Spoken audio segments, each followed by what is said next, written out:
Hello, good evening, and you're very welcome to this latest edition of the Cúilín Media Podcast, our preview show on Thursday evenings. I'm delighted to say I'm joined this evening by Matthew Hurley, the man behind the Gaelic Statsman and Gaelic Games Fan TV's Aaron Prendergast. Seamus Brady is not with us. He might be able to join us later on, but we will just wait and see. Obviously, we're taking a bit of a break from discussing fuel prices and strikes and protests and everything like that because we have GAA action this weekend to look forward to. Matthew, I'll start with yourself. A big weekend for Cork in the Munster Senior Football Championship and the start of the championship campaign. The weather is getting better as well. There's a grand stretch in the evening. I had to say it at some stage. How much are you looking forward to the start of the weekend? Yeah, a lot of positives, I would say. Like the Cork footballers are going well up to Division 1. We are favourites going to this weekend against Limerick. The weather's nice. Obviously, the evenings are lengthening. Literally, the only negative is what you mentioned at the start of the show with these fuel prices and things going on around the country in terms of the main headlines, I would say. And down here in Cork, actually, there was Rebel Oak games, their underage games in Cork, under 18 downwards. They were all called off tonight because of the panic, literally. So yeah, there is a chance that Cork and Limerick might be pulled on Sunday. We have to take that into account, but we will see what happens. Obviously, we can't tell the future and things like that, but maybe the problem will be fixed by tomorrow afternoon or sometime. We will see, obviously, but obviously it is great to take a break from talking about that, and we will talk about the games that we hope will go ahead this weekend, and hopefully the championship will start without any worries or anything like that. Absolutely. So, Aaron, I suppose, how are things up in Dublin with everything else, I suppose? Yeah, same as Matthew said, really. Yeah, it's a bit of an unusual time going on and everything else. But yeah, like obviously not, thankfully enough, like where I work and everything else isn't in the city centre, and I haven't really had to go near town and everything else. So it's been, I've kind of avoided it and everything else. But yeah, like obviously, we're just looking forward to the games, to be honest. This weekend, like obviously there's probably one game I think most people are hugely looking forward to, and that's Armagh Tyrone. Like I think a lot of the games, I know obviously Matthew will be looking forward to watching Cork, but I think we would say like that game is going to be fairly straightforward. Obviously some big games in the Camogie as well, and we'll get on to that. A couple of the early rounds in the Christy ring and the Nickey Rackard, and obviously LGFA, a few LGFA games on as well. But yeah, no, looking forward to cracking into it, lads. Absolutely. So we've a heap of comments coming in. Much appreciate everyone who's left their thoughts in the comments below. Brendan Kennelly saying, my favorite time of the year. Forget the birthdays, Christmas overrated, Easter, what's that? Championship season is the most glorious time of the year. Peter Griffin, a staunch supporter of the channel. Well, lads, how's the form? Well done to you on a great Champo predictions video from the studio. Thanks very much. Hopefully our predictions, most of our predictions come true anyway. Peter also saying, I see Fento's gone on the dark side news Sunday game pundit. I suppose, Aaron, as a dub, seeing Brian Fenton, he's not going to be back on the pitch. He's going to be in the studio this season, given his thoughts regarding football this year. He's spoken relatively well over the last number of years. He comes across, as very well spoken when he's done interview and everything like that. Good addition to the Sunday game. Yeah, absolutely. It's kind of funny. Actually, I was out for a run yesterday and I actually ran past him. But funnily enough, it was with his dog. Do you want to see the size of his dog, lads? Fucking hell. He's a big boy, to be fair. But yeah, it was a little bit interesting kind of seeing that. And then obviously, seeing the news and everything else. Look, I think to be fair, I've listened to him in interviews and stuff. And he is very well spoken. He definitely isn't one of them people that, like, he's not afraid to kind of voice his opinion and give his opinion and everything else. So I think he'd be a great addition. I think, to be fair, I think RTE probably has needed to spruce up its pundits and everything else. It's obviously tried a few different things out over the last couple of years. I think it's great to have Brian Fenton on board. It probably will be a little bit unusual if we're watching Dublin games and then we're seeing him on the sidelines and everything else, when it comes to Dublin playing in Croke Park, which hopefully we will get to do at some stage this season in the championship. I think it's a great addition, yeah. Absolutely. So we have one comment here from Ryan Gallagher. Good to see you again, Ryan. Leinster Championship semi-finals out of Croke Park again. So obviously, for those who might not know, the Leinster Senior Football Championship semi-finals this year are going to be played in O'Moore Park in Portlaoise and O'Connor Park in Tullamore. Obviously, last year, both games were played in O'Connor Park and O'Moore Park as well, between Meath and Dublin and Kildare and Louth. And has to say, I know the result didn't go your way, Aaron, but there were two cracking games of football, really enjoyable. Matthew, seeing that the 2 games are outside of Croke Park, the move was made last year, and a lot of people, there was good attendances at both games in the semi-finals. You probably expect the same again this year. Positive move from Leinster GAA? Absolutely, really positive move, I would say. Look at the games last year, like Kildare and Louth had an exciting ending to the game. People may forget that, but obviously Kildare could have won it at the end, but Louth got over the line. And then the Meath and Dublin game down in Portlaoise was absolutely superb in terms of atmosphere. And I think it was the best thing to happen to the Leinster Championship in bringing these to neutral venues and things like that. I know a lot of people would have wanted, the traditionalists in many ways would have wanted the Leinster semi-finals up in Croke Park. Like they remember days where Dublin played against Laois and things like that. And I remember Dublin and Laois in 2014, and I think Laois lost by double digits. And a lot of people were saying that was a good performance by Laois. We don't kind of want days like that. We want the shocks around these provincial grounds. And like what we got last year was an absolute treat. Meath and Kildare, I think, will be an absolute cracker if it does go that way. And then Louth against Dublin. Apparently, it's going to be Portlaoise, not in Newbridge, which is a bit of a shock, I suppose, with both of them going down to Portlaoise. But yeah, it should be an absolutely excellent day out of Leinster Championship football. And I think the Leinster Championship, I think Seamus mentioned in the predictions video as well, this is probably the most anticipated Leinster Championship that we've had in years as well. So, and Daddy's adding to it in terms of the provincial grounds.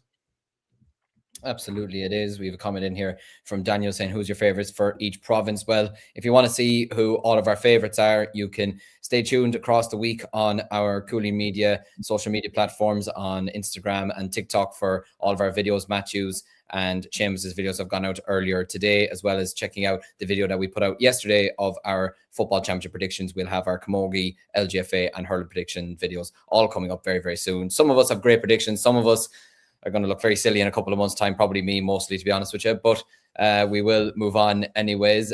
Peter also saying Fento comes across very, very sound. And Ryan, maybe a home semi-final for Offaly. We'll see.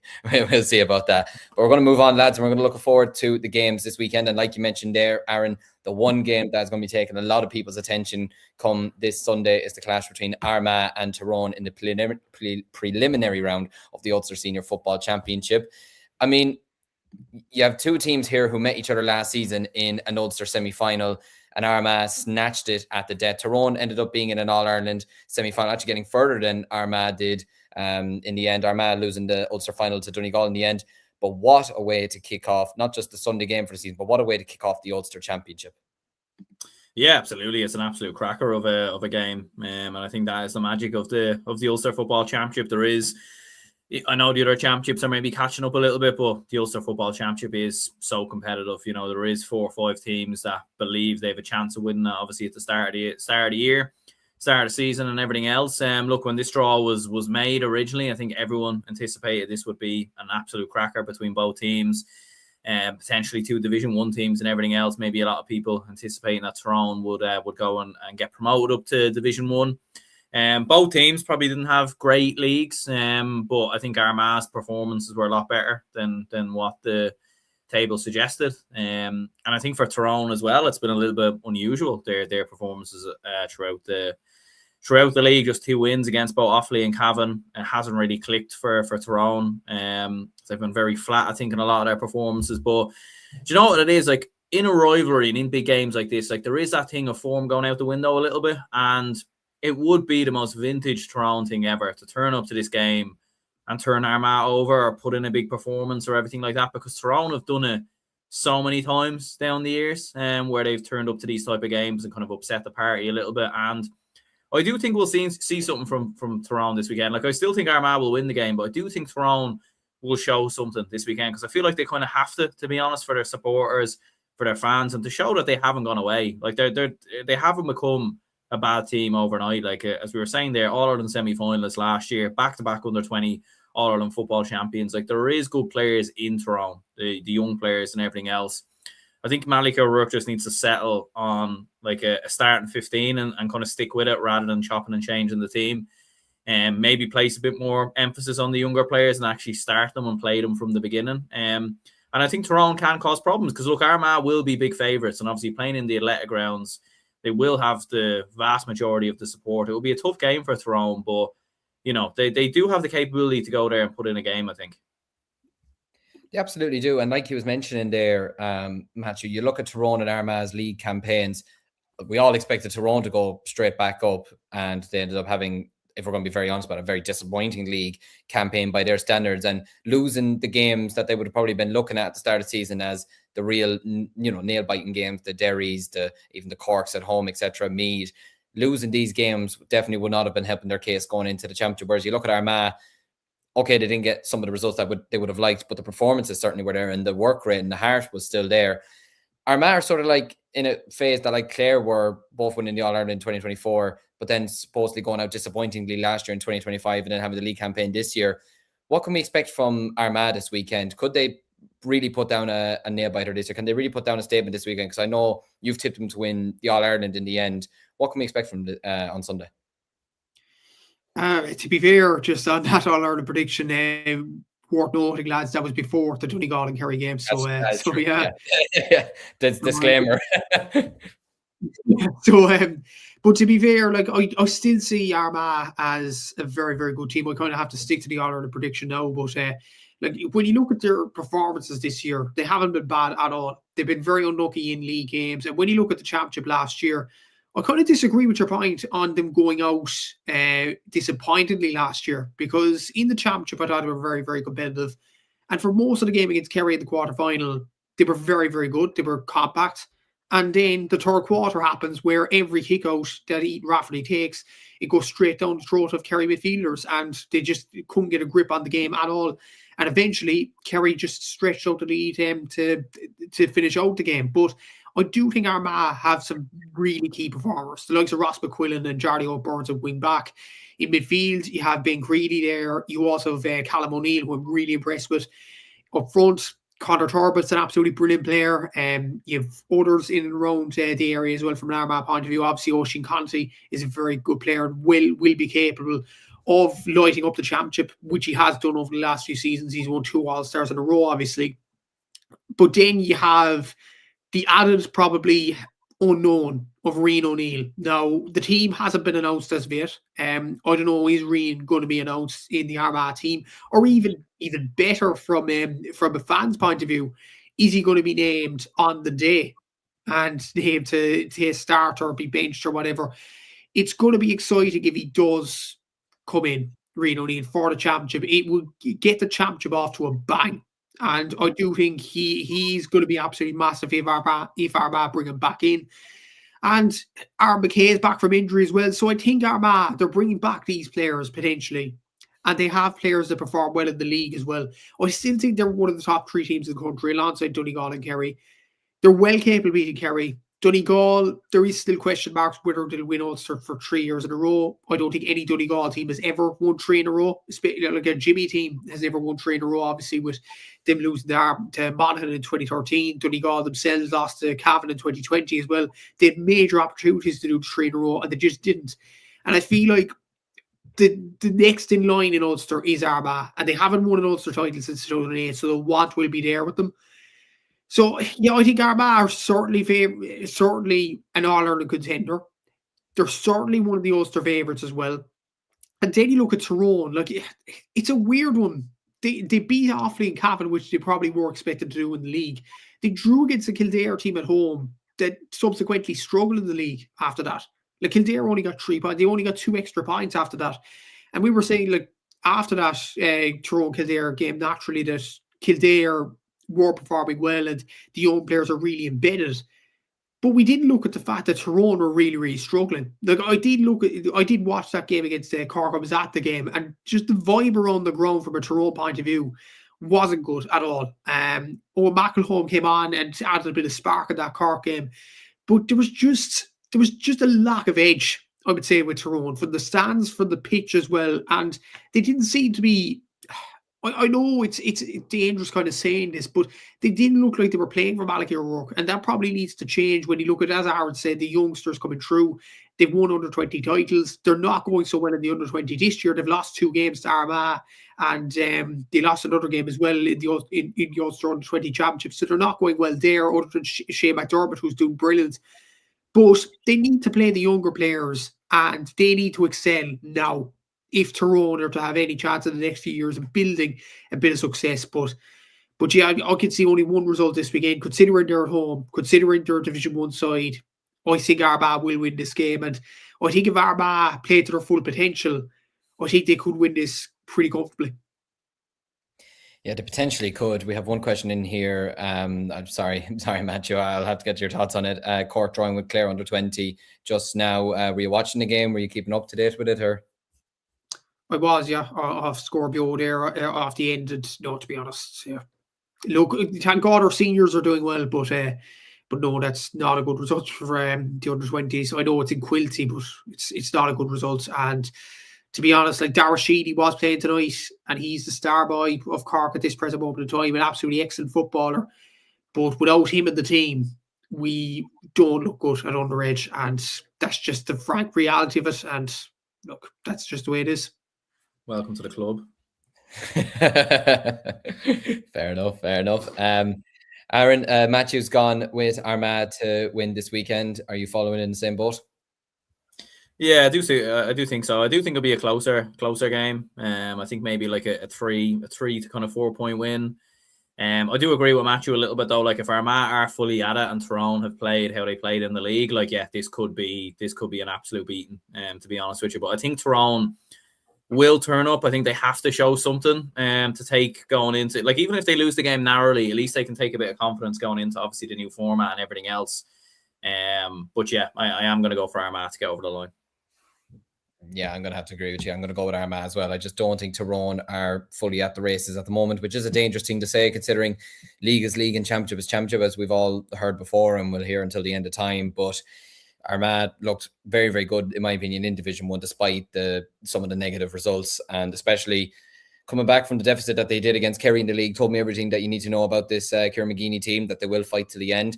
And like Matthew said there at the moment, even watching them against us, to be honest with you, Matthew, I completely agree. They didn't look great against us either, and they looked a bit disjointed at times. And it took really Matty Donnelly in the second half to kick a bit of life into them. But we shall wait and see. Anyways, this weekend, we have a full house going for Armagh. Do you all agree in the comments? Let us know as we go along. We're going to move on next to the Leinster Championship, or the Munster Championship, I should say, with a big game coming up this weekend with Limerick taking on Cork. Matthew, as a Cork man, promoted to Division 1, narrowly beaten in the Division 2 final. Big wins this season already over the likes of Meath during the league campaign. A big win over Tyrone as well. Things are looking positive. Like you mentioned there, thank God our senior footballers are doing well at the moment. And having home advantage as well for this weekend, an added bonus too, going up against a Limerick team that suffered relegation from Division 3. Probably should expect to win this game this weekend.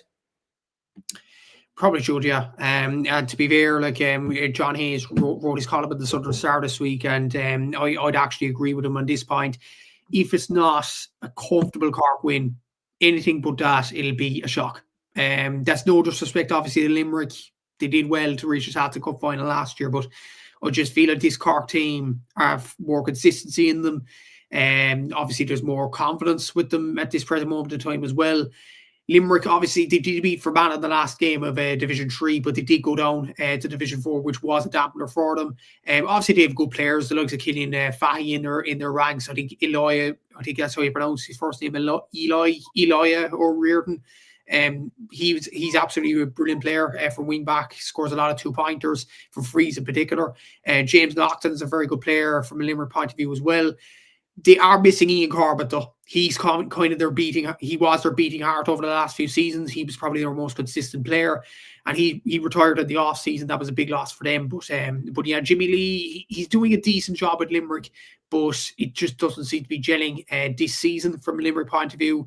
And yeah, Cork looked pretty good in fairness. And I'd probably expect the same team that played against Meath to come out and play in this game. Other than obviously Dara Sheedy, but John Cleary said they'll look at his fitness after the under-20 game tonight and see if he's available for Sunday. But even if you don't have Dara, you have Brian Hurley on the bench, you have David Buckley, these sort of guys. So they're well capable of coming in and providing a service in many ways. And yeah, Cork look pretty good. And the fact is as well, Cork are Division 1, Limerick are Division 4 in 2027, and as well as that Cork are at home. So all of those signs point to a Cork victory, and it probably should be comfortable as well. This is probably a different challenge for Cork in many ways. Like at Division 2, it was tight games. getting over the line. It was brilliant to get promoted, and the players absolutely deserved to celebrate and things like that as well. And they competed well in that Division 2 final against Meath. But this is a different challenge now for this Cork team. They're raging hot favourites. And without that's the greatest respect, obviously, not to dismantle Limerick or anything like that. But Cork are the raging hot favourites in this one. It is a chance for them to overcome that. I think they will this weekend. I think they will get over the line and eventually get to a Munster semi-final. Yeah, I'd have to say I'd probably agree with you, to be honest with you. Even looking at Cork and Limerick last year, when Limerick were in much better form going into the championship game, and Cork still wrapped up to, the Gaelic grounds and won fairly convincingly in the end. I don't expect it to be that much different this weekend, especially when you look at the firepower that you have there, like you mentioned there. I mean, he doesn't play. You have Brian Hurley to come on. It's not exactly the worst replacement in the world. Stephen Sherlock's back in there this year. Mark Crone, for me, has been probably your most consistent performer this year in the forward line. He's been absolutely excellent. You've Chris Oak-Jones. I mean, Aaron, without being funny, it could be a very, very long afternoon for the Limerick backline, and especially when they're relying on Naughton as well. I mean, it could be a very, very tough afternoon for them. Yeah, I think it will, to be honest. Like in previous years, like for a couple of years there, you were kind of looking at Limerick and thinking, they can lay a glove on Cork. They could probably upset them a little bit. Even in those seasons, Cork still came through. I know there were a few games where it was a little bit shaky, but generally speaking, Cork still won those games anyway. And that was maybe when Limerick were, kind of coming up to being a Division 2 team, and Cork were kind of mid-table Division 2. But now, the tables have turned completely. And you feel like if Cork are on it, and Limerick have shown what they showed throughout the league, it could be 15, probably even 20 points, to be honest. It could be a really big win. There is a part of me that thinks Cork probably won't be at full tilt. Maybe with the fact that they will probably be saving the best version of themselves for... I know they will still have to play a Munster semi-final as well, but you'd imagine against Tipperary or Waterford, they come through that game. So I think they will be saving the best version of themselves for Kerry and for what potentially comes after that. But yeah, I think they are far too strong. And I think for Limerick, it will just be about damage limitation, really.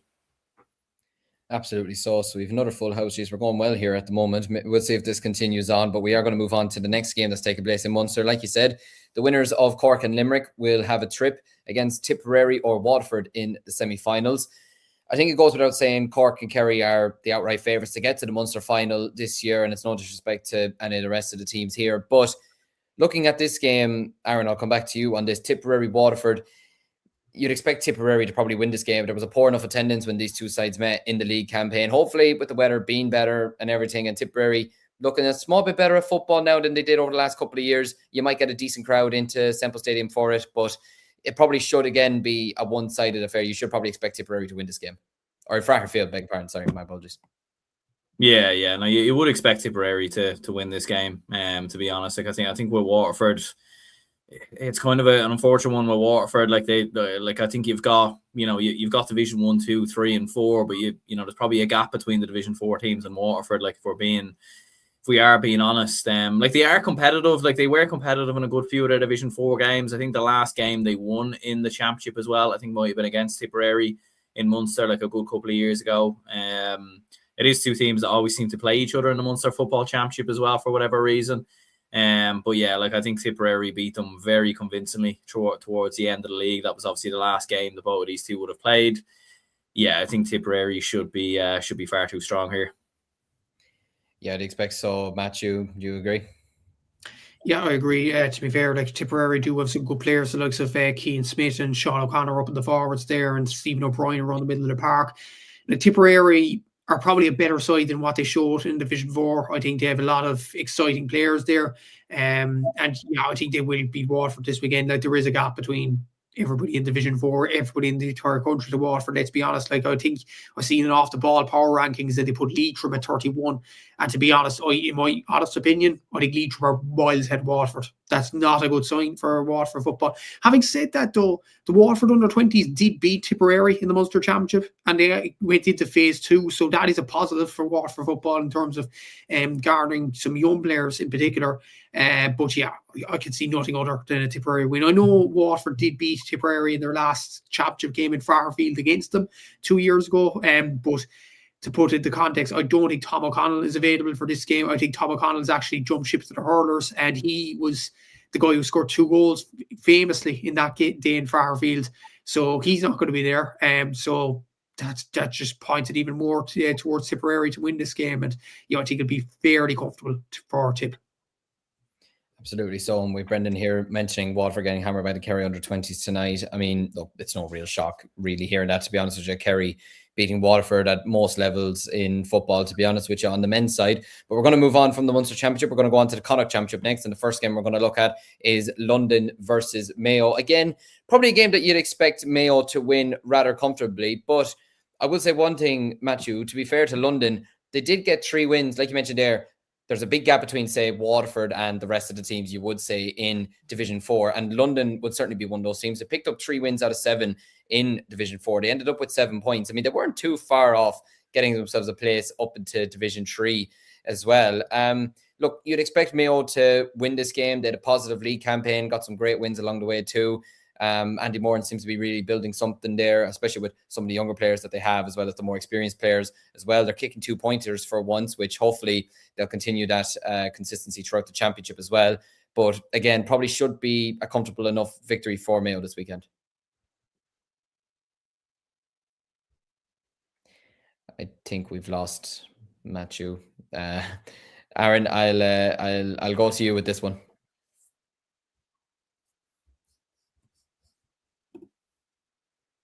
Yeah, it should be, to be fair. Like even Mayo, they're without Kobe McDonald and Dar Byrne for this game. The two of them, Kobe and Dar Byrne, are out for Mayo. They're playing they played with the under-20s this weekend. I don't think Andy Moran is going to play them this weekend. So that's probably a bit of respite for London. But having said that, though, I think Mayo still have Cian McHale available. They obviously still have Ryan O'Donoghue available. Jordan Flynn, who was absolutely excellent during the league as well. It's not a blight on London. I think London have done well in Division 4 and they have home advantage, which is always a difficult task, I'd imagine, and difficult to, with the flying and things like that from a Mayo point of view. There is jet lag and things like that. But no, I think Mayo should be comfortable enough in winning this game. And it's on GAA Plus, an opportunity for the likes of Ryan O'Donoghue to strut his stuff and show the country what he is made of. So yeah, I think Mayo should win this pretty comfortably. And like London need the perfect performance to even come close to Mayo. The likes of Shea Rafter, the likes of Joe McGill, these sorts of players, they really need to show their form that they have done, to be fair to them, during the league. But no, I can see no other results but Mayo win here. Yeah, I'd probably echo that. And as well as the London Mayo game, this game, New York and Roscommon, which is taking place on Sunday, is probably going to be a similar type of scenario, only being Roscommon defeating New York here. Aaron, I mean, it's a great trip over for them to get over to the Big Apple, but you probably can't see anything but a Roscommon win here. And especially, I'd say Roscommon, more so than even just getting the win here, I'd say they want to put out a bit of a statement as well after the league campaign that they had. A lot of people getting a bit of hype around them as well. Obviously, surviving Division 1, which is a big, big boost to them.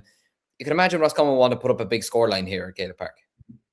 Yeah, and correct me if I'm wrong, but I think that was the last time Roscommon played in New York, that game that they nearly actually got beat, I think, potentially. Or did they play once? Because I think they were supposed to go there during COVID and then it didn't happen, I think, wasn't it?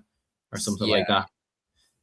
But yeah, so like I think even I know like the team has kind of changed kind of a little bit since then, obviously, and management has changed. But but I think for that reason they won't want to, they won't want to take any chances or risks or anything like that. It is interesting with New York. Like I have seen there isn't as many players involved with New York this time around. Obviously, with everything that's kind of happening in the world at the moment, we obviously won't get into that in too much details. But I think it is going to be a lot more homegrown players from what I've heard, and there isn't going to be too many kind of big names or anything like that. So yeah, kind of hoping that it's not too big of a beating, to be honest, because again, a bit like Mayo London, like you could see this being 20 plus, possibly even more, to be honest. This could be a real whitewash of a result and everything else. And look, like I think obviously with New York, I know there is question marks over finances and everything else in terms of them. I've seen an article about them maybe not being potentially involved in the championship kind of in future seasons. Look, I think we all hope that New York are involved. I think it's a great thing we do in Gaelic football. I think it's great to have the game in Gaelic Park. It's great for supporters and fans. And look, obviously there will be plenty of people from Roscommon who are living in New York, and that's obviously a great opportunity for them it's great for the players and it's great exposure. So, you know, regardless of how New York are involved, whether it is Connacht or even putting them into another championship, like I think you have to get them involved and keep them involved, and even probably even make them more involved would be my thinking if you could, in an ideal world. But yeah, look, I think we would all imagine Roscommon will win the game. But again, will it be the best version of Roscommon? Probably not, because we all know that most likely they will play Mayo in the semis. Absolutely. So we have a lot of people who are agreeing with our predictions anyways for the moment. Might change in a while. We'll have to wait and see. Peter's and Rossi's and Cork have the biggest winning margins this weekend. Great confidence there from Peter's behalf. Anyways, Ryan predicting Roscommon to win comfortably enough New York, as is Gaelic Guy 24. The next game that we're going to be looking at in the Connacht Championship is Sligo versus Leitrim. You'll be hoping, Matthew, that this game won't be as maybe one-sided as we probably expect London Mayo or New York Roscommon to be. But having said that, Sligo here, they didn't have a great league campaign. They had a disappointing league campaign last year. A lot of people probably, especially after some of their underage success that they had over the last couple of years, probably expected them to kick on by now at this stage. They did get close to beating Mayo last year in the championship. I can remember in the Connacht championship was only 3 points in the end. But again, Sligo will want to go out this weekend and try and put out some bit of a statement to try and show that if there is going to be a team that could upset, you know, the three big dogs in Connacht, then it is them. Yeah, it's an interesting game at Sligo Leitrim. Just on New York, I wanted to mention as well, they do have Jack Savage, a former All-Ireland champion from Kerry. Yeah. So that is a big coup for them, to be fair. Best of luck as well from a car point of view to Sean Wilson from Douglas. He's there as well. And to be fair, Cian O'Dea from Clare is a good player. Michael Argy from Cavan. So they do have decent-ish players in the lineup for New York, but yeah, Roscommon should win that game. On to Sligo Leitrim. Yeah, I think Sligo should win it. Leitrim doesn't seem to be in the right frame of mind, I would say, under Stephen Poacher. Things don't seem to be looking good there. You've Ryan O'Rourke, you've Reardon O'Rourke, you have these sorts of players, obviously Paul Honeyman as well from the under-20s, but Sligo, you'd have to imagine, with the quality that they have, the Niall Murphys, the Pat Spillane Juniors, like these sorts of players, they really have to step up for Sligo, and they do have the potential for the under-20s as well, the likes of the Dagnans and Shane and Lee as well.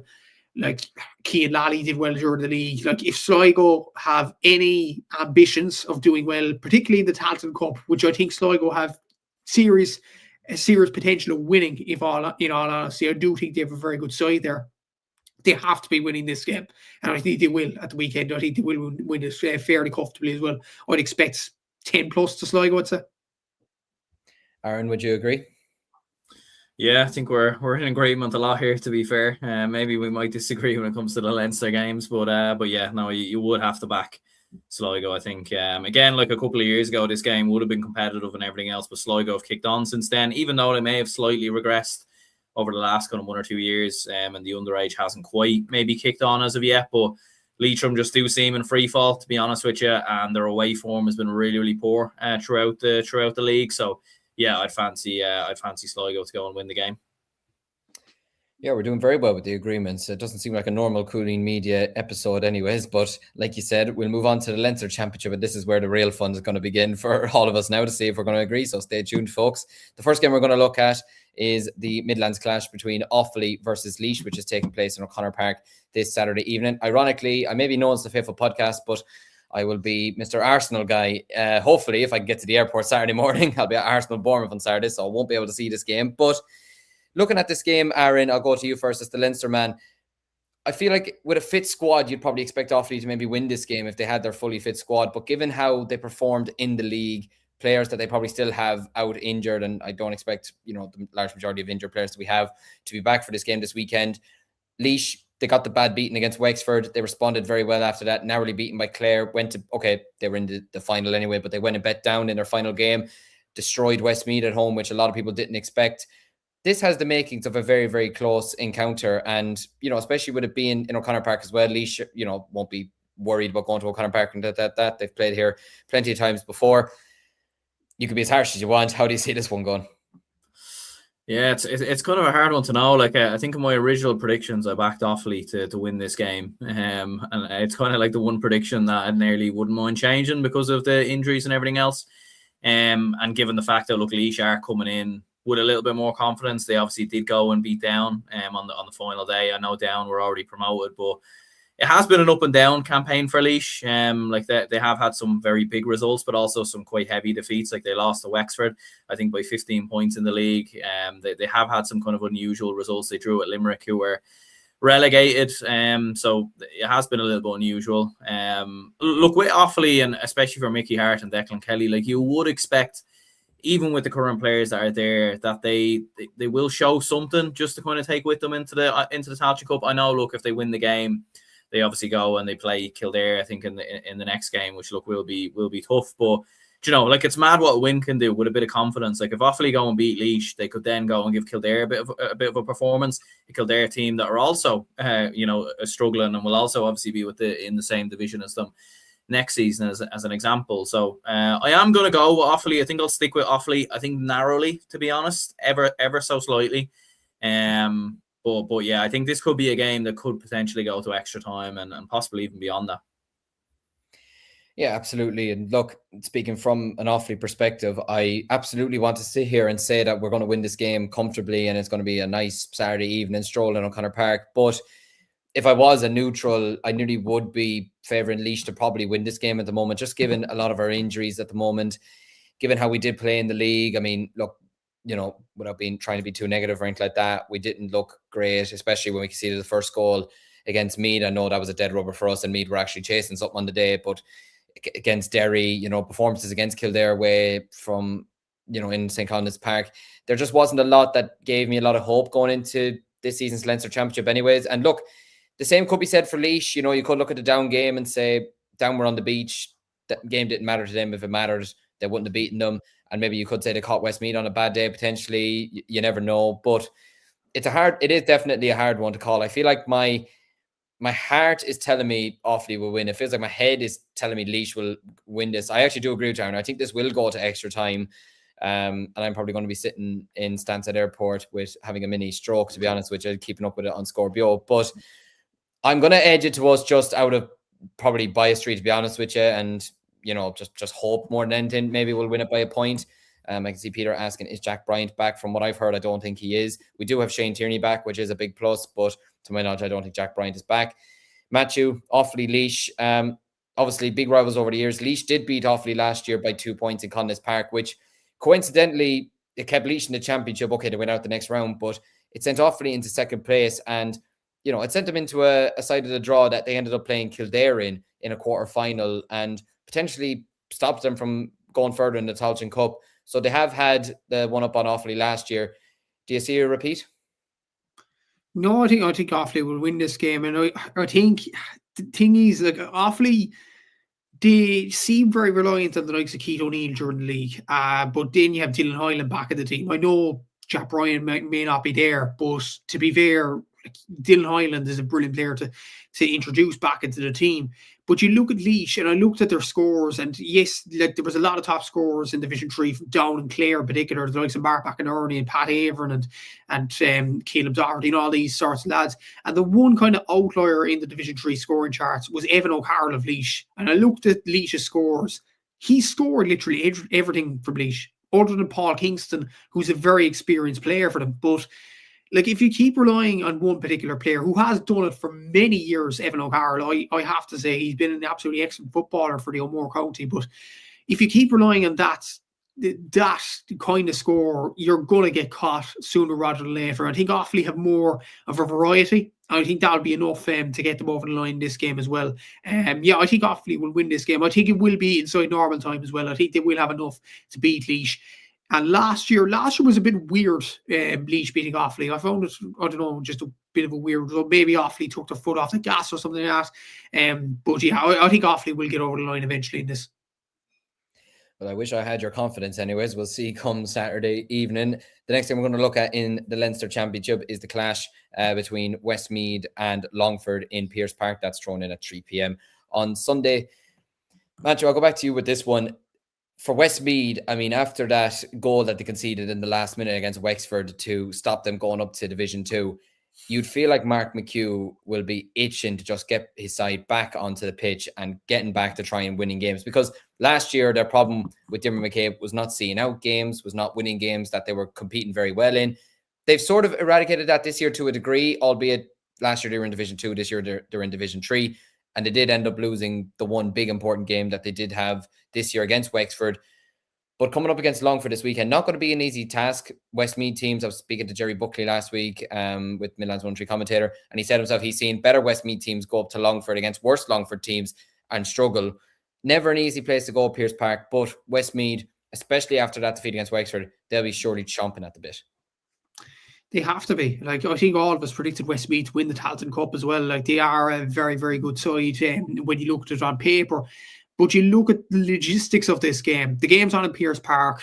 Longford are a notoriously tough team to break down there. They haven't proved it over the last few years, but Mike Solon has added something in this Longford team, and they've added a bit of firepower with the likes of Matthew Carey up front, with the likes of Dylan Farrell and Owen Kenny and these sorts of players.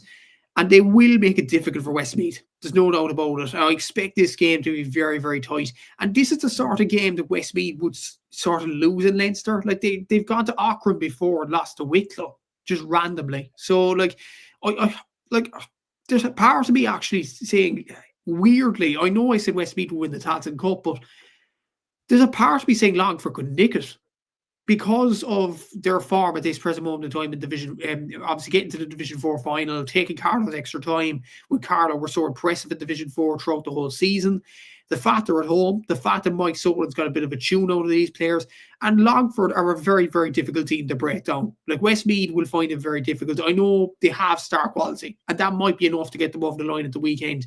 The likes of Luke Loughlin, the likes of Jonathan Lynham, they do have some very good players there. Obviously, Ronan Wallace from the halfback, as well as an absolute two-pointer scoring machine as well. Like, they do have some good players, Westmeath, but it's just these lapses in concentration in games. Like the game against Wicklow, they struggled against Wicklow in the last 5 minutes. Dean Heaney with a bit of a masterclass for Wicklow, they get over the line. The game against Wexford was almost a carbon copy. Sean Ryan, absolutely brilliant at getting the goals. But I know in the moment you'd say that was an excellent win for Wexford, and it was an emotional moment and all that. But you have to look at Westmeath's standpoint as well. That was, for the last minute of the game, that was poor defensively. I think Mark McHugh would have looked at that and on the tapes and said, lads, that's not good enough. Like, you cannot concede a goal like that, especially in an important game like that in Division 3.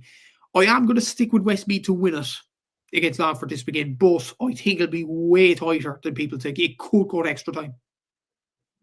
Absolutely. This is a game that could go to extra time. And like you mentioned there, like, you look at the players that Westmeath have, your Luke Loughlin's, your Ronan Wallace's, your Breon Cooney's, like, they have some really talented players in their squad, and you would expect them to even be a team that could be competing potentially in Division 2. But like I was mentioned there, Aaron, and even in some of the comments as well, Westmeath at times can kind of, I suppose, not even blunder, but like, they could take their foot off the gas a small bit against lower division teams. They seem to raise their game for higher division teams. I remember them drawing with Tyrone a couple of years ago, only lost to Derry by, was it 4 points in 2024, which ended up being Derry's last win of any sorts for almost 2 years. But for Westmeath, not even just, I'd say, a win this weekend, but they've probably got to go out there on Sunday and actually put in a proper performance as well, and to show that what happened against Wexford is not a situation that's going to happen again this year, especially not under Mark McHugh's tenure.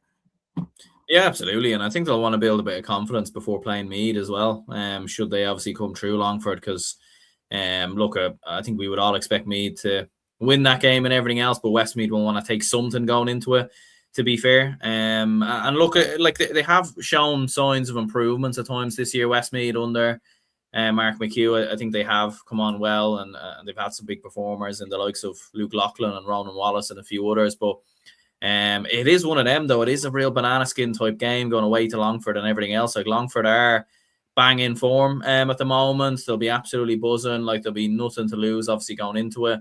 So there is the chance. There absolutely is the chance that Longford can do it. And as we said, like, Westmeath do have, so, you know, they've lost to Wicklow on back-to-back championship seasons, once in the Tailteann Cup and once in the Leinster Championship as well. So even the defeat to Wexford as well, like, you know, to kind of lose that at the death, was maybe a little bit surprising from a Westmeath perspective a little bit. So they are probably quite vulnerable at the moment. But in saying that, still do think they have enough to come through Longford. But it is a real banana skin game. Absolutely is. Yeah, I'm going to go with Westmeath to win this game, but I do agree with you both completely. It is very much a banana skin game for Westmeath, and they're going to have to be very, very careful going to Pearse Park on Sunday. The final game from the Football Championship this weekend, before we wrap it up and move on to the other coach, is Wicklow's trip to Carlow in Cúilín Park on Sunday. That's thrown in at 2:30 p.m. Aaron, I'll come back to you with this one. Carlow, I mean, a great story for Carlow winning in Croke Park a couple of weeks ago. The boost that would have given the county, especially the way that they beat Longford as well in the end. Having home advantage against Ushie McConville's side this weekend. It's a big game for both sides in two very contrasting ways. Absolutely, yeah. And one thing I will say as well, it's a bit disappointing that this game isn't being shown anywhere. Obviously you do have the two Connacht games on GA Plus. I get shown New York, I get shown London. Obviously those teams never get shown on TV and everything else. But a little bit disappointing that the Leinster games aren't being shown anywhere from what I know. Anyway, I'm open to correction in regards to that. But yeah, because I actually do think this game will be the game of the weekend. I think when you look at both teams in Division 4, obviously Carlow getting promoted, Wicklow and Ushie McConville, after that, maybe in a similar way to Westmeath losing out on promotion, they will be raring to go in terms of this game, in terms of getting the victory. Carlow obviously having an outstanding season, and look, the winner of this obviously gets the honour of hosting Dublin in a couple of weeks, a game that I'll be hoping to go to. I'll be planning to go to. Obviously, if it's in Wicklow, it makes it a little bit trickier because Ockram is in the middle of nowhere, whereas Cúilín Park's obviously quite close to the town. But as well. Yeah, the truck's on the road as well. Well, hopefully we can all get what we want by then. Hopefully we'll be all good. But yeah, I don't know, by the way, in regards to that. I'm very unknowledgeable. But yeah, no, I do think Carlow will win the game, but I do think it will go to extra time. I think it'll be very, very close, back and forth. I think there'll be late drama. I think it'll be a very, very entertaining game. You look at some of the stars of the Carlow show in terms of Colm Hulton, who's been outstanding. Chris Blake, obviously, as well. And Wicklow can cause damage as well in terms of 2-pointers. They've got some very good players that can do that as well. So I think it'll be a cracking game, but I do think Carlow will edge it. Yeah, I'm probably going to go Carlow as well. Just simply having home advantage, I think, is going to be key for them this weekend. Albeit, I would say, Matthew, after Wicklow, they were very unlucky not to get to a Tailteann Cup final last year, narrowly losing out to Limerick. Do you feel like Ushie McConville this year will want to try and kick on a small bit? And listen, if they could get themselves a clash against Dublin, I mean, the more the merrier, absolutely. And you saw them last year when they hosted Dublin in the Leinster Championship. It wasn't as easy for Dublin as maybe probably would have expected. But what do you expect from for this weekend? Do you expect Carlow to get the job done, or will we see an Ushie McConville masterclass?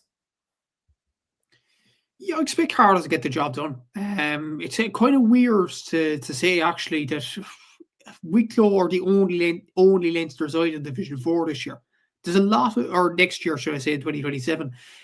There's a lot of, I would say, Leinster sides that are around the Division 3 area, Division 2 as well, with obviously Wexford, Louth, and the good old Dubs there. But it's there's a lot of teams around that middle ground in Leinster, which makes it so very interesting indeed. And it's shocking to see Wicklow being at the bottom of the pile in many ways, because they do have some excellent players, the Oisin McGrainers, the Dean Healy's, the Kevin Gwynns, the Mark Jacksons. Obviously, Ushie McConville's in charge of them. They reached the Tailteann Cup semi-final last year, so they are well capable of winning this game. But with Carlow winning the Division 4 title, now, if it was under the structure of last year, where the league finals were played a weekend before the championship began, I would have backed Wicklow for this game, because of Carlow, obviously, and being on the beer or celebrating or whatever. But the 2-week gap, and Carlow at home, I think Carlow will get the job done in the end. I think Carlow will win this one. It will be tight, but I think Carlow will get it done with the likes of Chris Blake and obviously Doyle around the middle of the park, Conor Doyle. So they do have some good players, and they've won the Division 4 crown. The confidence will be there. I think Carlow will get the job done. Absolutely. I like Peter's comment here. Division 3 next year is a mini Leinster. Absolutely. I think we should get a pre-Leinster title or something like that if we were to win Division 3 next year. I think we should. I think that'd be a great thing to have. Carlow had an open evening there this week as well. Great to hear from them as well. Well, we've covered all of the Gaelic football games. We're going to move on to the hurling now. And the first bit of action that we'll have this weekend in terms of the highest codes is the Christy Ring. And some interesting games to look forward to this weekend. Of course, we have Meath that are taking on Kerry on Sunday. All these games, bar the Derry Roscommon game, throws in at 1 p.m. That game throws in at 3 p.m. And Donegal are playing Wicklow. Aaron, I'll come to you first. We probably expect Kerry to be the strongest team in the Christy Ring this year, alongside, ironically, probably Meath. You have Derry hosting Roscommon. You have Donegal against Wicklow. You probably expect Kerry to win this weekend. What are you expecting from the other two? Yeah, absolutely. Yeah, I think you would expect Kerry to get over the line in regards to that. I think Donegal Roscommon's an interesting one. Like, it is two sides, obviously, that are familiar enough with each other from recent games and everything else. And obviously the Rossies will be vying for a bit of revenge after what happens towards the end of the league. So maybe we'll go with them. And then the other game you said, sorry? It was Derry Roscommon and Derry Roscommon. Yeah. You know, in regards to that, you'd probably go with Derry, to be fair. And Donegal Wicklow as well. Sorry, I don't know if I said that. Wicklow, yeah. That's another close one as well, to be fair. Probably Wicklow. I think I'll probably go with Wicklow. Fair enough. Matthew, I'll come to you next with the next division, which is the Nickey Rackard Cup, which is kicking off on Saturday afternoon this week. We have Armagh are taking on Mayo, Tyrone versus Sligo, and Louth facing off against Fermanagh. Nickey Rackard this year, some 6 teams there that'll be gunning to absolutely win it. You have Mayo there, Sligo will be absolutely chomping at the bit to try and win it with the players like O'Kelly, Lynches, etc. Louth and Fermanagh. Louth, I know, have a couple of former Offaly hurlers that are involved with their panel at the moment as well, and I wish the best of luck to them, in particular Leon Fox and Conor Clancy. Armagh, Mayo, Tyrone, Sligo, Louth, Fermanagh, what are we thinking? Yeah, some decent Nickey Rackard Cup games there. Just to mention on the Christy Ring, a very interesting fixture actually between Donegal and Wicklow. Both actually got to the Division 3 final. Wicklow beat Donegal twice in the league, obviously in the final and during the normal league season. But Wicklow scored 2 late goals through Shawnee Germain to win the game in the league final against Donegal. So those sides are very, very tight. I actually think Donegal will win against Wicklow this weekend. They're at home and they'd want to get revenge on that. I think Kerry will win, and probably Derry against Roscommon, despite the fact they got relegated from Division 2. Look at the Nickey Rackard. You look at the games this weekend, like Armagh and Mayo, both sides got relegated for the respective divisions. Armagh only managed 1 point in Division 3. Mayo competed at stages in Division 2. They only got a point against London. They still finished bottom though, but Mayo probably have stronger hurlers than Armagh do, and I think Mayo will get over the line. Tyrone against Sligo. Look, Sligo do have the momentum there with them. The likes of Andrew Kilcullen-Rees, he's an absolutely excellent hurler. Thomas Cawley there as well. O'Kelly Lynches are absolutely superb hurlers there as well. And they have serious momentum with the likes of Eastkeen with their wins over the last few years as well, including the Division 4 crown, which they sealed 2 weeks ago. I think Sligo will get the job done against Tyrone, a Tyrone team that were mid-table in Division 3. And then Louth against Fermanagh. Louth survived in Division 3. Fermanagh only got 1 point in Division 3, got relegated back to Division 4. I think Louth will get over the line, and Darren Gagan will be a main player for Louth there. So, yeah, I think Louth, Sligo, and Mayo will get over the line. Good stuff. The other competition, finally, in the hurling perspective, that's going to be kicking off this weekend are the Lowry Maher games. And these games, like I mentioned, 2 of them are thrown in at 1 p.m. and the other one is throwing in at 3 p.m. The 2 1 o'clock games are Cavan versus Warwickshire and Longford taking on Lancashire. And the 3 o'clock game is the clash between Leitrim and Monaghan. I suppose, Aaron, Cavan last year, very unlucky not to win the competition, and especially after New York coming in, there was a lot of controversy around that. Cavan probably still haven't forgiven them for that, to be honest with you. But looking at it this season, Cavan, you probably see them as probably the favourites or the strongest team, albeit Longford and Leitrim had very positive league campaigns as well. But you probably expect Cavan to get off to a good start this weekend. Leitrim against Monaghan, disappointing enough league campaign. And again, Longford you probably expect to win this weekend as well. Would you disagree? Yeah, no, I wouldn't. I think you would expect Cavan to get over the line versus Warwickshire, and they certainly are one of the favourites and everything else. Like, their league campaign probably hasn't gone as well as maybe what you would have expected. Longford have had a very solid season as well, so I think Longford are definitely a team kind of coming in, and they'll have the opportunity to maybe take the trophy if Cavan maybe aren't up for grabs. But yeah, you'd imagine Longford beat Lancashire, Cavan beat Warwickshire. Leitrim Monaghan's an interesting one as well, but as you said, Leitrim probably in a little bit better form maybe than Monaghan at the moment. So you'd give Leitrim the edge there. And obviously it is a big chance for either one of those two teams to get 2 points on the board and give themselves an opportunity going into the further rounds. Absolutely. So, well, we'll have the Joe McDonagh and the start of both the Leinster and Munster Championship coming up next weekend, and we'll have our preview for that out next week as well. So stay tuned all for that to hear the fact that Offaly are bringing Liam home in 2026. Says no one this year, but we'll move on anyways. We're going to move on to the LGFA, and we have some cracking finals to look forward to this weekend. We're going to first of all look at the Division 1 final that's taking place on Saturday evening between Matthew's Cork against Galway. And I'll go to yourself, Matthew, first with this one. It's been a fantastic league campaign for Cork, getting themselves to this stage of the season, having some big wins along the way as well. I mean, the one that probably stood out was the fact that they went to Kerry and beat them by double digits. I'd say you're still probably over the moon about that one. But this is going to be a very tightly contested game this weekend. Interestingly, it was the Division 2 final last year, and now it's the Division 1 final. I mean, absolutely remarkable progress from both teams. But can we see Cork lifting the national silverware this weekend, or will Galway stop them in their tracks? Interestingly, the footballers lost to Meath, the men's footballers that is, and the hurlers lost to Limerick. So the league finals haven't gone particularly well so far for Cork after a decent enough league stage campaign. But like, this Cork LGFA team have shocked, I would say, many. Have they shocked themselves? Probably not. They have some brilliant players, and obviously Joe Carroll said to the media at the start of the season that they wanted to stay up. That was their aim at the start of the Division 1 campaign. I think the players in-house might have believed in themselves that they get to the league final. I don't think anybody in the outside would have expected that, even myself or anybody from Cork would have expected them to get to the league final. But they have done. Like, it's a brilliant campaign so far. Katie Quirk, their top scorer, with 3 goals and 34 points. Annie Terry with 2 goals and 8 points there as well. Aoife Healy and Amy Corcoran will be absolutely brilliant players this weekend as well from Cork's standpoint. Of course, their captain, Emma Cleary, there as well. They've won 5 games out of 7, Cork, in this league campaign, but they've only averaged a winning margin of 1 point, which kind of is a concern. They've only conceded less than 2 goals in 2 of their games so far against Armagh and Kerry. So they concede a lot of goals, I would say, Cork. And when you have, from the Galway perspective, you have Leanne Cohen and you have Andrea Trill, who are absolutely brilliant at goal scoring. It's going to be difficult for Cork to keep them out in terms of the goals. But like, Cork, I'd imagine Joe Carroll would want to get his matchups right on who's going to go on Andrea Trill and who's going to go on Leanne Cohen. You've Melissa Duggan back there, a very experienced player. I think Breed Stack described her on the Star Sport podcast recently as a little terrier, which I think Melissa Melissa's an absolutely brilliant player, cornerback. Maura O'Callaghan in midfield. I think Rosie Corkery's really done well in the league. Sight McGoldrick at centre back. So they have done well, Cork, in the league stage so far.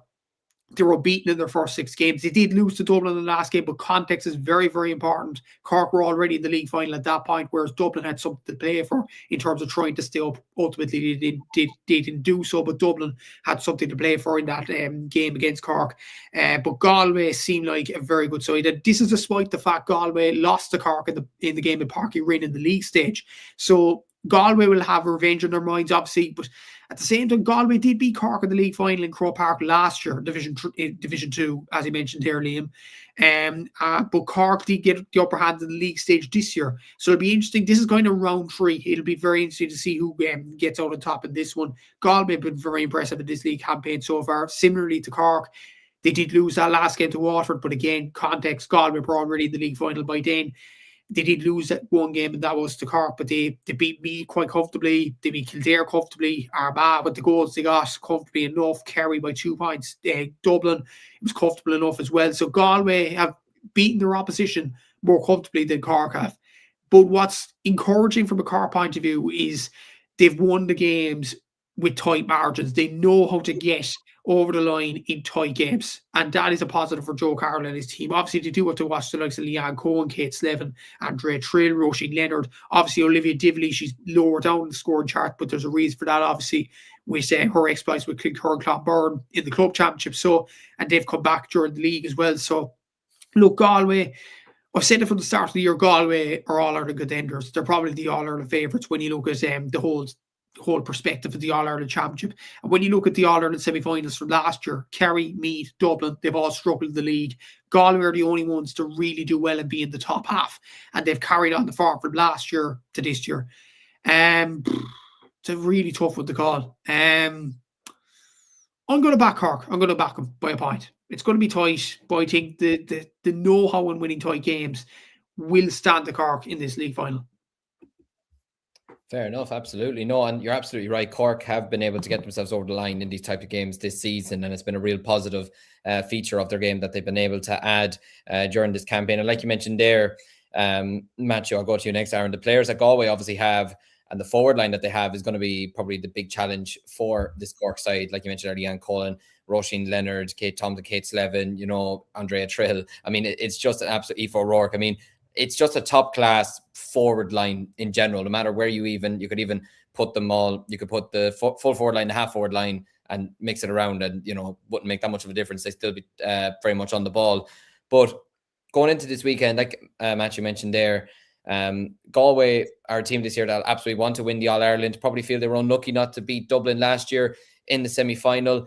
I can imagine for them getting themselves a piece of national silverware. I can imagine that Daniel Moynihan will be absolutely gritting at the teeth to try and get themselves a national title this weekend. Yeah, absolutely. Yeah, like I think it's huge for Galway. I don't think they've ever won the league.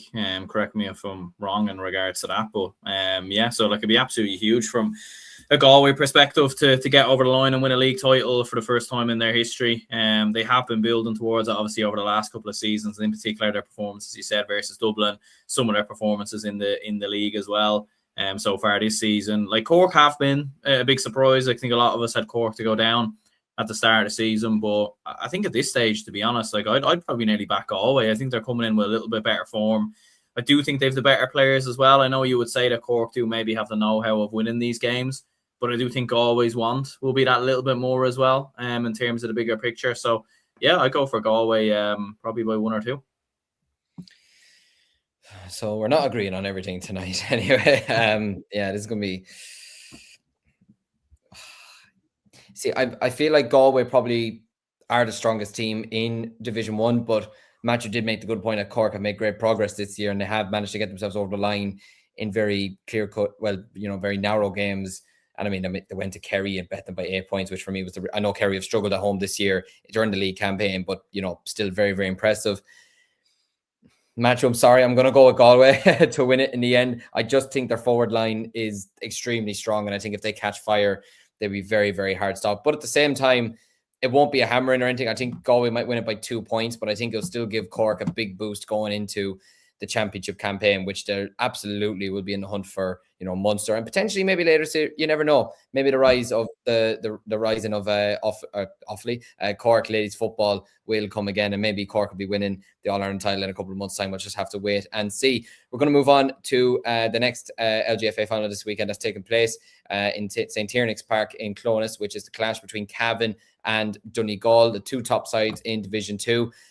Aaron, I suppose Cavan had a very positive league campaign, winning 5, drawing 1 and losing 1, and albeit their last game that they lost, again, like Matthew mentioned with the Cork Dublin game, context is important. They put out very much a second string team against Westmeath. Westmeath, they got relegated in the end, but they didn't really have much to play for. I think they were relegated anyways before that game started. So it's probably important to look at that from that context. So they were unbeaten before going into that final game. Probably going to this weekend, potentially maybe as favourites, but Donegal, still a very, very strong side. Obviously, we're beating Ulster finalists last year as well. This would be a very, very tough one to call in the end, especially with it being in Clonus too. Yeah, absolutely. And I think Cavan have probably surprised a lot of us really in their Division 2 season. I think a lot of us probably look towards Tyrone and Mayo, Donegal as the kind of teams at the forefront. But let's not forget, Cavan obviously beat Donegal as well in the league, so they have that kind of win over them. They have been in better form. Obviously, Donegal going to have to leave it towards the end of the campaign to get into the league final and everything else. But yeah, I do really like to look at this Cavan side. Like Donegal, maybe obviously their team has changed quite a bit over the last couple of seasons, but you would probably fancy them a little bit more so in regards to that. But to be honest with you, like with the form that Cavan have showed, some of the results they've gotten, the win obviously versus Donegal that I mentioned as well. I think Cavan are going to do it. I'm actually starting to kind of agree with you. I saw Cavan last year when they did play Westmeath in a much more important game in the All-Ireland Intermediate quarterfinal. I have to say I was impressed with a lot of their players. I will admit that. And I liked the way that they played football. And it's obviously carried on into this season. And like you mentioned there, probably have surprised a lot of us this year when you mentioned the teams like Mayo and Tyrone especially, how they've kind of just not really fallen off, but like just had, tough enough league campaigns compared to Cavan. I'm actually going to back Cavan this weekend as well. I think it might actually win this game by 5 points. But it is a very, very tough one to call. Matthew, Cavan, Donegal, what's your thoughts? Yeah, the thing is, I think Cavan have been doing well on attacking basis. Like they've averaged a score of 111 per game, whereas Donegal have averaged 109 per game. But Donegal's defence is very, very strong. Having looked at the results of the last 4 games in particular, their last 4 games, okay, they did lose to Cavan, but they conceded 1-6. Against Mayo, they conceded 8 points. Against Tipperary, they conceded 7. And against Wexford, they conceded just 3. But when you look at the games overall, 7 points to 1-6, 9 points to 8, 6 points to 7, and 11 points to 3. If you need sleep, watch the Donegal LGFA team. I will put it that way. Look at their scores. Look, they've done well to get to the final. I will say they have done well, but look at those score lines. Other than Suzanne White, Katie Dowd in particular as well with 2 goals and 9 points from play. They just don't have the same scoring power as the likes of Cavan. The likes of Ella Sheridan in particular with 125, Niamh Keenan 3-9, Ashley Sheridan, a really experienced player with 111 as well. The likes of Catherine Dolan are well capable of putting in a performance there from a Cavan point of view as well. So yeah, it's going to be a difficult ask for Donegal to win this game. But if Donegal can recapture their form in the first 3 games, where they scored 2-11 against Westmeath, 2-10 against Monaghan, and 3-9 against Tyrone, where they had that free-flowing attacking football style of play, I think they might actually have a chance this weekend because, like, they're going with nothing to lose. They're let off the leash then. So, like, I think Donegal kind of need to go back to that. But like the way they were playing, actually, they lost in those 4 games. They lost 2 of them against Cavan and Tipperary. And the game against Mayo was a point. Okay, they beat Wexford, but Wexford finished bottom of Division 2. So is this defensive structure working for Donegal? I'm not sure. So for that reason, I'm going to go for Cavan to win this game. I think the likes of Niamh Keenan and Ella Sheridan and Ashley Sheridan will really shine, and I think Cavan will get over the line. When you're describing need sleep and everything like that, I just pictured Arsenal, to be honest with you, and the defence and everything like that. So, but no, I do agree. I think Cavan are going to win this weekend, but like you mentioned there, Donegal, they don't concede a lot, but at the same time, they don't score a lot. So, well, or at least they're not very pleasing on the eye when it comes to attack. So essentially, they are Arsenal men's team. So there's a great comparison. Moving on to the Division 3 final, Antrim taking on Louth this weekend. That game is taking place this Saturday in Crossmaglen. Another very interesting final to look forward to. Matthew, I'll throw this one back to you. Antrim versus Louth. What can we expect from this one? Yeah, very interesting game. Both of them actually reached the division, the junior final last year, which Louth won narrowly. Like Antrim do have some good players, the likes of the Orkneys girls there as well, the likes of Marie O'Neill, who's got 7 goals and 23 points in the championship. Ciara Brown with 4 goals and 6, and Theresa Mellon with 2 goals and 11. Brona Devlin with 3-4. They do have a lot of goal scorers in their team, Antrim. They've scored 17 goals in the league, Antrim, so they are well capable of finding the back of the net. They've averaged 2-11 per game. The only game where, ironically, they didn't get a goal in was against Louth during the league, where they lost 15 points to 6. So like Antrim, it's kind of like Louth beat them in the junior final and they beat them in the Division 3 league phase this year. It's kind of like Antrim's kryptonite is Louth. They don't know how to beat them. They don't know how to get over the line against them. But then when you look at the other games that they played, they've scored, the lowest they've scored in any of those games is 2 goals and 8 points. They got 3 goals and 15 against Clare, 4 goals and 16 against Limerick, and 4 goals and 10 against Fermanagh. And that's a Fermanagh team that has the likes of Brenda Bannon, Emer Smith, Joanne Doonan, have some very good players. So like Antrim, when they turn it on, are a very, very good side. They're a very attacking side. But I will say Louth have been more consistent in this league campaign. They've won 6 games out of 7. The only game they lost was the last game against Laois when they were already in the league final. And even then, they only lost 9 points to 8. That game could have gone either way. They've averaged a winning margin of 5 points as well. Ciara Woods has done well with 4 goals and 4 points. Ciara Nolan with 1 goal and 7. Sophie Everett with 2 goals and 12. Emer Byrne with 3 goals and 11. Louth have done well attacking and defensively. They've only averaged a concession rate of 9 points. I think Louth will get over the line simply because I don't think Antrim have beaten Louth in a big game so far, the competitive game anyway. And I think Louth will continue their good form against the Saffrons. Sorry, I forgot I was on mute there. Yeah, it should be a very interesting contest this weekend. We shall wait and see how that comes on Saturday. We're going to look at the final league final that's taking place this weekend. This one is taking place on Sunday between Carlow and Leitrim in St. Brendan's Park. Very, very fitting that the crowd that bet us gets to play in one of our home grounds in the final anyways. But in fairness to Carlow, when I did see them a couple weeks ago against Offaly in that Division 4 semi-final, I have to say I was really, really impressed with Carlow, the way they were moving the ball, their fitness levels and everything like that. Players like Sarah Jones, or Sarah Doyle, I should say, was really, her movement was absolutely sensational. Clean and Shea had a super game. Roisin Bailey, captain as well, was in super form as well.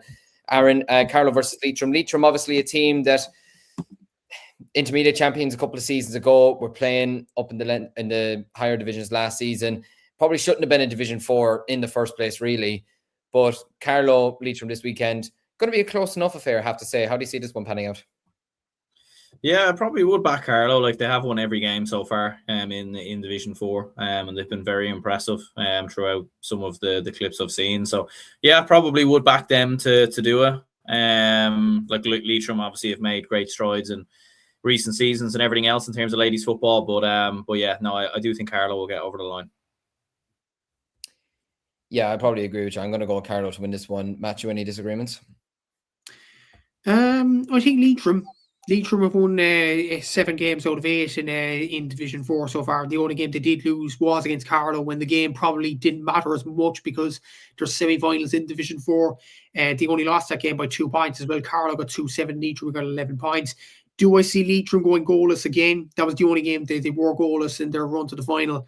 I don't think so. They do have some good players. Myrne Devani, 7 goals and 15 points. Well, she probably has more 2 games they haven't recorded. But Kate Gormley, Leah Fox, Aoife Gilmartin, they have done well, and they have played senior before Leitrim. So I think they will have the experience. Look, if Leitrim keep an eye on Cleone or Cleone Shea, I'm actually not sure how to pronounce that correctly, but she's got 8 goals.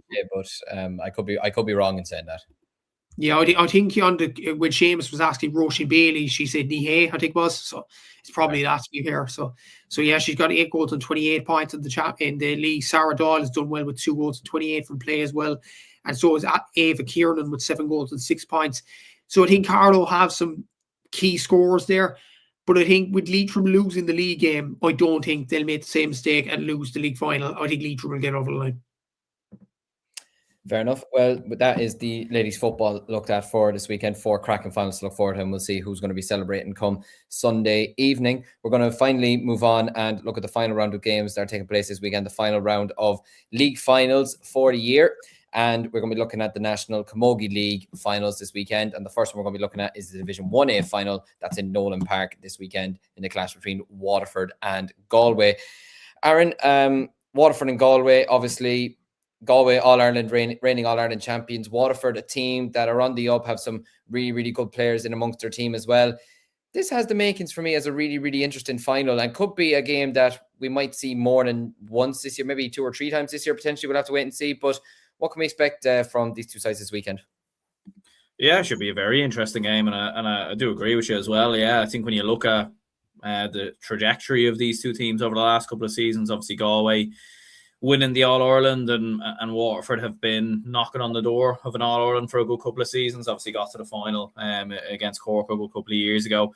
Won 4 out of their 5 games. They've obviously been very impressive. Players like Lorraine Bray, Niamh Rocket have been very impressive from a Waterford perspective.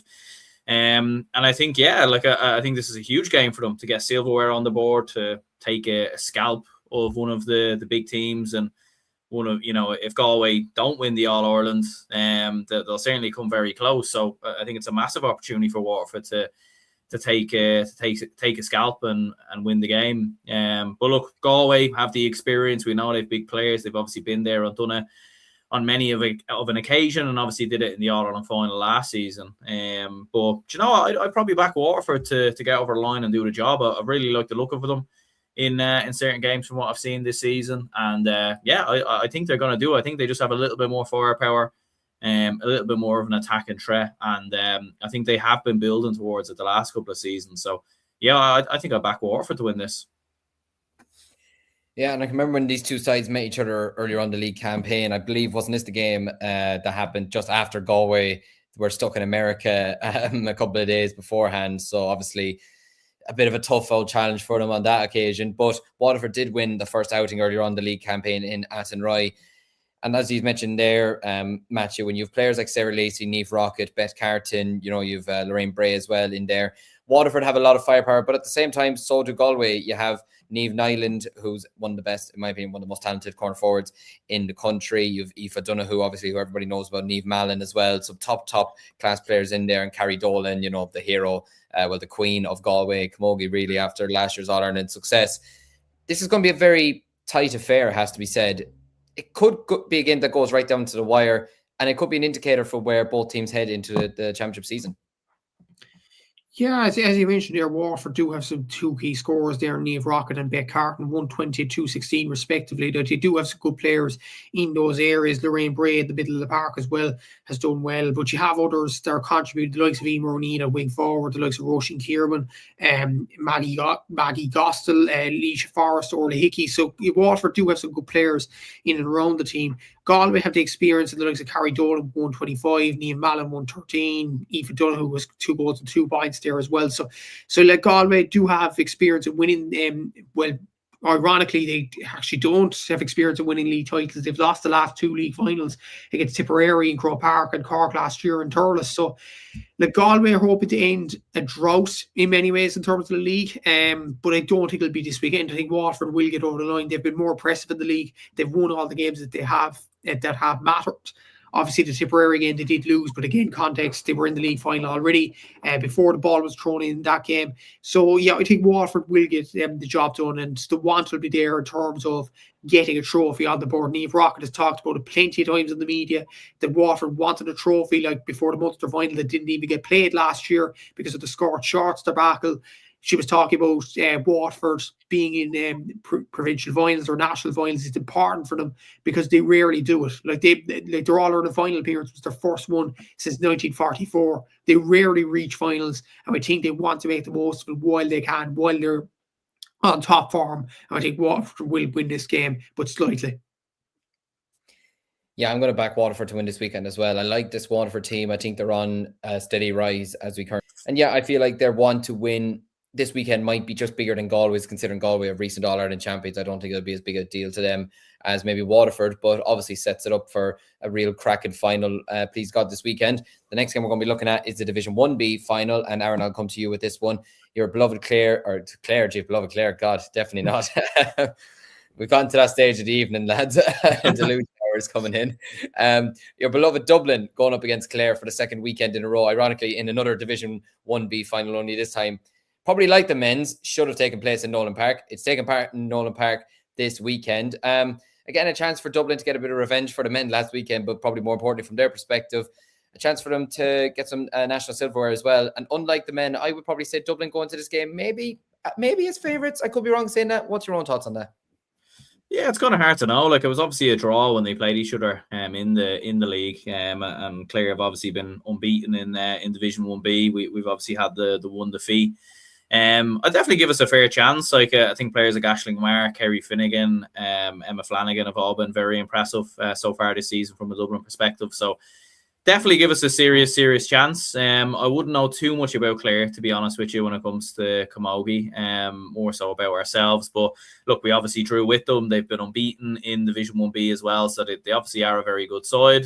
That we do need to take seriously, but look, I'll back ourselves to get over the line and get the win. I think we have been making great progress in Camogie in the last couple of seasons, and yeah, I think the county does need a bit of silverware as well. So yeah, I'll go with Dublin for the win. Matthew, what's your own thoughts on that? Yeah, I think Clare will win this final. They've done well. Obviously, they reached the All-Ireland quarter-final last year where they challenged Waterford all the way in Croke Park, and they do have serious firepower front. The likes of Lorna McNamara, Ziad Spillane, Cueva Cahill, all of them would have been involved in UL teams winning the Ashburn Cup. over the years, so they do have experience in winning national titles. Roisin Begley's a very good scorer for Clare as well, particularly from frees. Anya O'Loughlin is a good goal scorer. Andrea O'Keefe is a decent player there from a Clare point of view as well. And I think Clare, their experience in the quarterfinal last year will be absolutely vital for them to get over the line in this one. Look, Dublin have Ashley Mara, the Gallons as well, and Niamh and Aisling are very good players. Aisling O'Neill is a very good player as well. So is Niamh Comerford, Grace O'Shea. So look, I think Dublin will test them, but I think Clare will get over the line in the end because of their firepower, because of their experience of All-Ireland quarterfinals and Ashburn Cup wins. Fair enough. Again, I don't like them when we disagree. I kind of like them when we all just agree. I'm gonna be nice. I'm gonna be nice, Darren. I'll predict Dublin to win this weekend. And I know. I mean, Match. I feel like you won't be too disappointed here. I'm saying Clare will lose a game anyway. So, would you say Cork would lose? Oh God Almighty! I'm gone, lads. I need to go to bed. It's too late for me. Anyways, we're going to move on into the final two games of the weekend. Of course, we have the Division 2A final. I'm going to make sure I get the counties right this time. It's Kerry versus Meath. That is taking place in Banagher in County Offaly this Saturday at 3:30. The game's been shown on YouTube as well, which is fantastic to see, as it should be, to be honest, as it is being a national final. Matthew, I'll come back to you with this one. Obviously, you have Kerry in this final this weekend.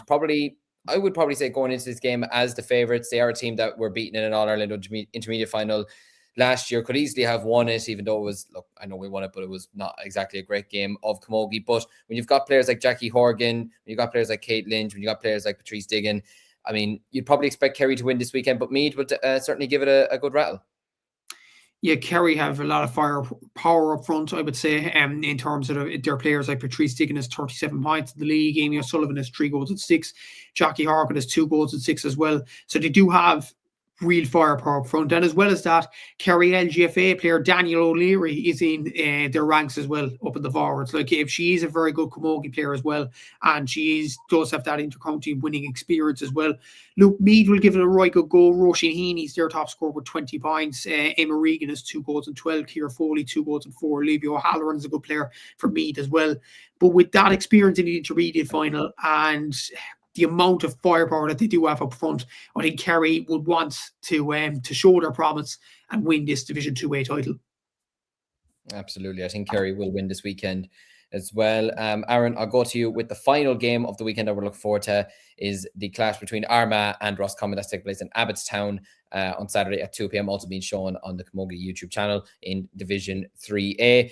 A repeat of last year's All-Ireland intermediate junior semi-final, I should say. Armagh winning that game 2-17 to 1-8 in the end. Again, Armagh, they fell off in the All-Ireland final last year in the second half against Laois, but they do have some really good players in their team, the likes of Rachel Mary, the likes of Niamh Forker, the likes of Karina Doyle, so they have some very good firepower up front. Roscommon, some very good players as well, but Armagh probably going into this game as the stronger of the two sides. I'd probably back them to win this game. Would you agree? Yeah, I think so. Like, just from looking at it there, like, they've won 4 from 4, whereas Roscommon have won 2 and lost 2, I believe. So, yeah, you probably would back Armagh on the basis of that, given recent seasons, as you said as well, and the kind of growth of Armagh camogie. So yeah, I'll back Armagh to get the job done. Good stuff. Well, we've reached the end of another preview session here on Cúilín Media. My thanks to Matthew and Aaron for jumping on this evening, and thanks to everybody who has interacted with us as always, to the usual guests and to anyone who might have been tuning in for the very first time. We appreciate it. Be sure to check out the lads on social media as well as Cúilín Media on all of our social media platforms as well, and subscribe to the channel while you're at it. We did have the football preview that was put out yesterday on the channel, so make sure you go and watch that and either enjoy or laugh at our predictions, whatever way you want. We will have the hurling predictions out next week. We do have the start of the hurling championship next weekend, but for this weekend, main sole focus would be on the football championships from the men's perspective, as well as the LGFA and Camogie League Finals and the start of the lower divisions in the hurling championship. Thanks to everyone who has tuned in. Enjoy the games at the weekend. Until then, chat to you soon. Instinct, baby.